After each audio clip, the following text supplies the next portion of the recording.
میرے عزیز بھائی، بدر کے میدان کا واقعہ ہے کہ نبی کریم صلی اللہ علیہ وسلم اپنے صحابہ کرام کی صفوں کو سیدھا فرما رہے تھے،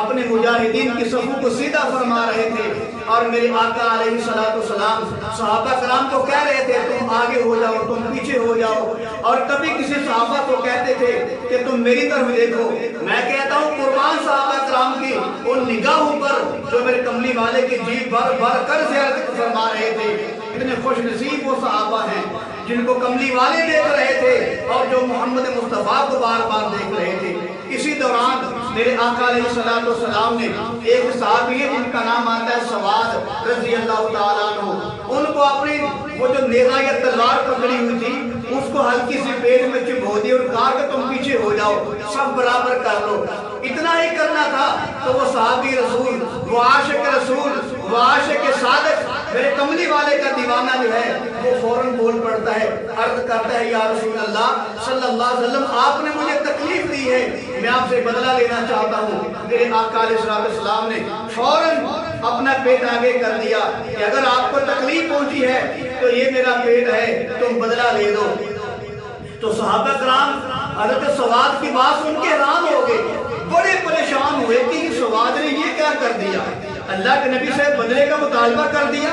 اللہ کے نبی تو پیار سے محبت سے کسی کو آگے کر رہے تھے، کسی کو پیچھے کر رہے تھے اور صفوں کو سیدھا فرما رہے تھے، تو سواد رضی اللہ تعالیٰ نے عجیب مطالبہ رکھ دیا ہے کہ یا رسول اللہ آپ نے مجھے تکلیف دی ہے، میں آپ سے بدلہ لینا چاہتا ہوں۔ سب صحابہ حیران ہیں کب کیا ہوگا۔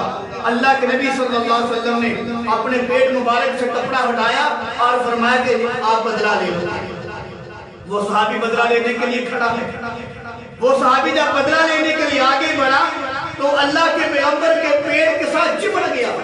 جیسے بچہ جو ہوتا ہے اپنے ماں کے ساتھ چمٹ جاتا ہے۔ وہ صحابی رسول سواد رضی اللہ تعالیٰ عنہ میرے کملی والے کے پیٹ کے ساتھ چمٹ گئے، بار بار بوسہ لے رہے ہیں، بار بار بوسہ لے رہے ہیں، اور اپنے جو آنکھوں کو میرے کملی والے کے پیٹ مبارک کے ساتھ لگا رہے ہیں، آپ آنکھوں کو ٹھنڈک پہنچا رہے ہیں، بار بار کملی والے کے پیٹ مبارک کا بوسہ لے رہے ہیں۔ جب پیچھے ہٹے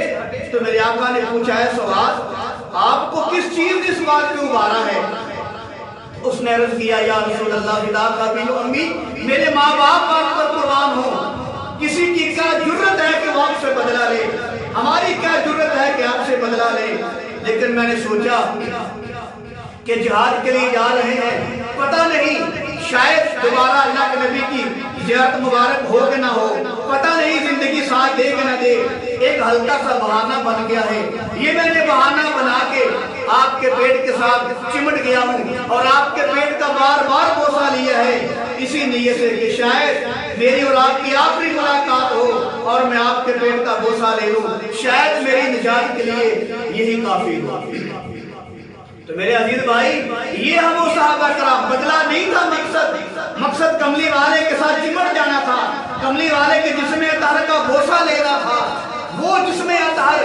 جس کی برکت کی وجہ سے اللہ نے آسمان کو بلندی عطا فرمائی ہے، میرے کملی والے کے جسم اطہر کی برکت سے اللہ نے زمین کو پستی عطا فرمائی ہے، میرے کملی والے کے جسم اطہر کی وجہ سے اللہ نے سورج کو روشنی عطا فرمائی ہے، میرے کملی والے کے جسم اطہر کی وجہ سے اللہ نے چاند کے اندر مٹھاس رکھ دی ہے، میرے کملی والے کے جسم اطہر کی وجہ سے اللہ نے پھولوں کو خوشبو عطا فرمائی ہے۔ پھر مجھے کہنے کا یہ حق بنتا ہے کہ ابو بکر صدیق کو صداقت ملی ہے میرے نبی کی برکت سے، عمر کو عدالت ملی ہے میرے نبی کی برکت سے، عثمان کو سخاوت ملی ہے میرے نبی کی برکت سے، علی المرتضیٰ